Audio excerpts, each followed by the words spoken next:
C'est un grand soir, un soir de première à Paris. Donne-leur la main pour les mener vers d'autres lendemains. Vu l'état d'excitation, j'ai peur pour vous. Pas pour moi, je suis pas sur scène, je m'en fous.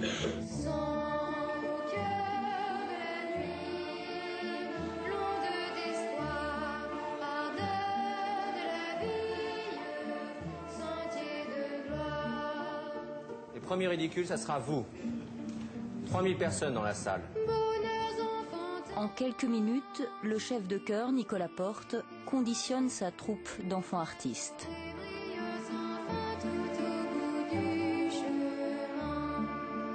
Ah, le côté paillettes, c'est sympa, hein. Mais ça va tomber comme ça, du ciel.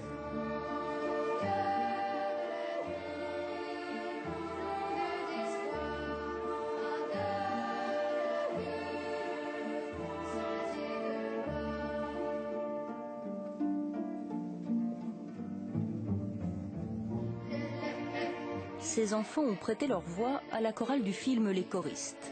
À présent, le public découvre leur visage en concert.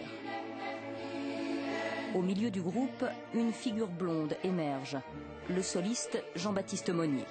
Aujourd'hui, avec ses camarades de chœur, il doit apprendre à porter le poids de la gloire.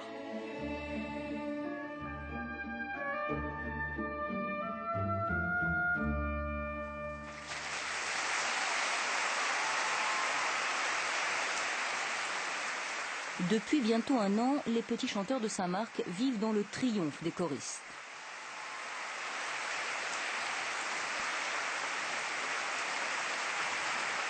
Un 1,5 million d'albums vendus, des concerts à guichets fermés, une véritable consécration pour ces enfants dont chaque sortie est désormais digne des plus grandes rockstars.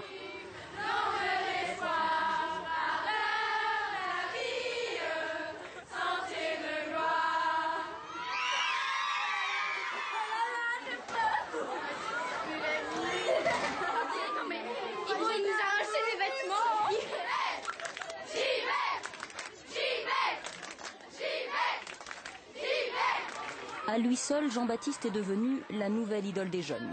Élu enfant de l'année par les adolescents de son âge, propulsé à la une des magazines, à 14 ans, le personnage de Morange l'a poussé sous les lumières crues du show-business, sans qu'il y perde son âme d'enfant de chœur. Messe de Toussaint.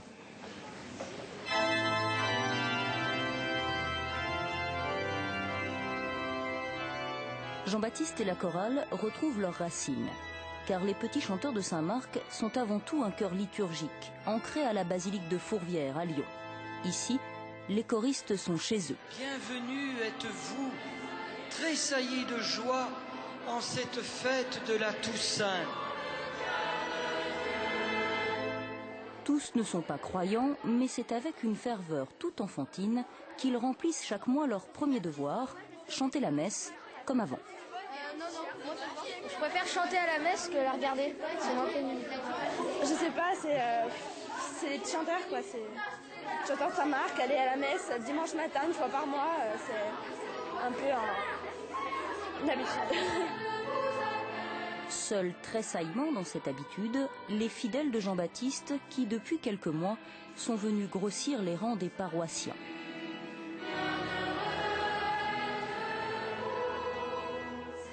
Ça a changé ma vie, la célébrité. Je suis toujours aussi contente de venir ici à la messe. Voilà. Pourquoi? Parce que je chante encore avec mes copains et puis voilà, et je suis toujours encore... je partage une passion, je chante, donc voilà.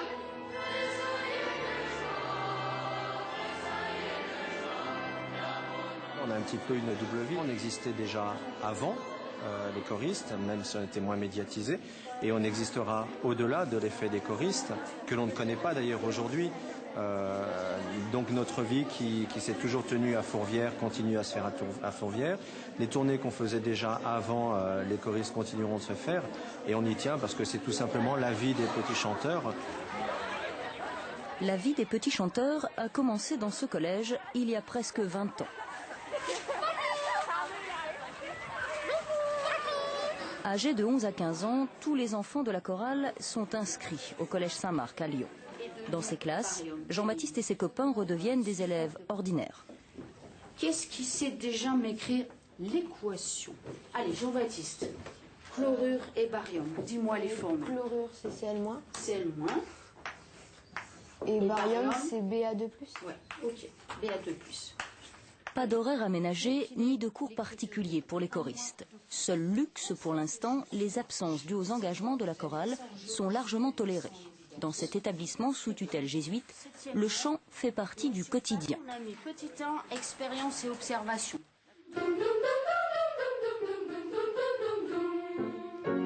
C'est d'ailleurs au collège que le groupe répète tous les midis. Le chœur bat et vit au rythme des mus et de l'âge de ses chanteurs.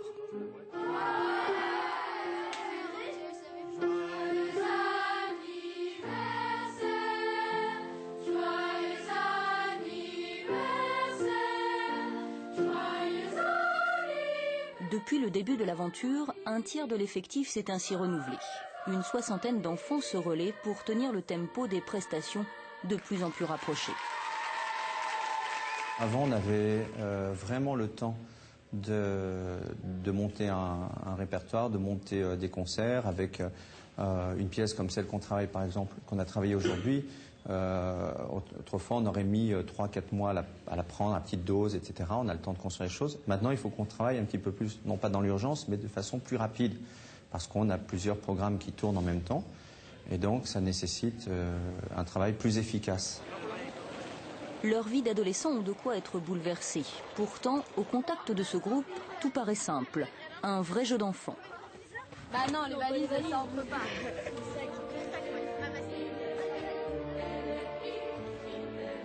À chaque déplacement, c'est une joyeuse colonie de vacances qui prend le large.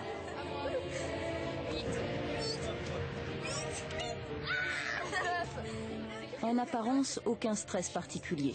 Mais derrière la désinvolture de l'enfance, ces gamins sont bien conscients qu'ils ont désormais une réputation à tenir.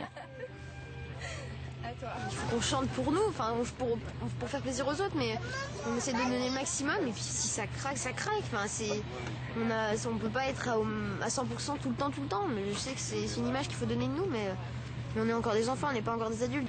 Et bon, les gens, ils viennent écouter, ils voudraient écouter quelque chose de parfait comme le CD, mais ils se rendent pas compte qu'en fait, c'est du travail de faire un CD et que c'est forcément parfait à la fin du compte, alors qu'un concert, c'est le moment présent, sur le moment, et qu'on se trompe forcément, quoi.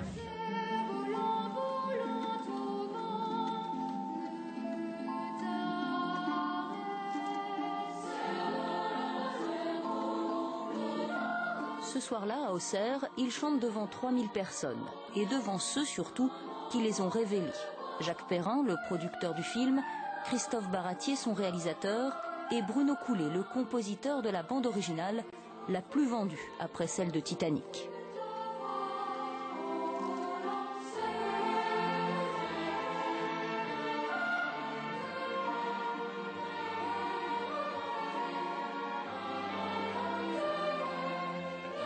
À elles seules, les ventes de disques ont déjà rapporté 150 000 € environ à l'association des petits chanteurs de Saint-Marc. Les enfants, eux, ne sont jamais rémunérés individuellement, sauf lorsqu'ils chantent les choristes en concert. Ils reçoivent modestement 55 €.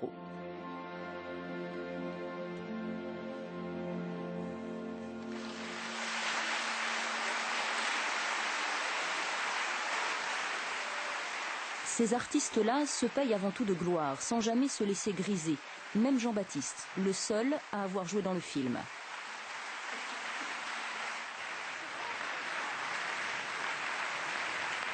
Le chant en soliste appartient toujours au groupe.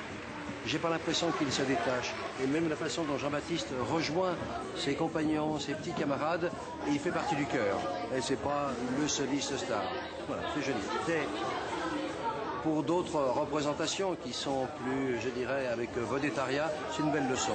C'est une petite leçon d'humilité avec des gosses qui ont une grandeur de cœur et puis une toute petite fierté, mais très cachée, très dissimulée. C'est très joli. Michel Béroff, qui est un très grand pianiste. Lucie ?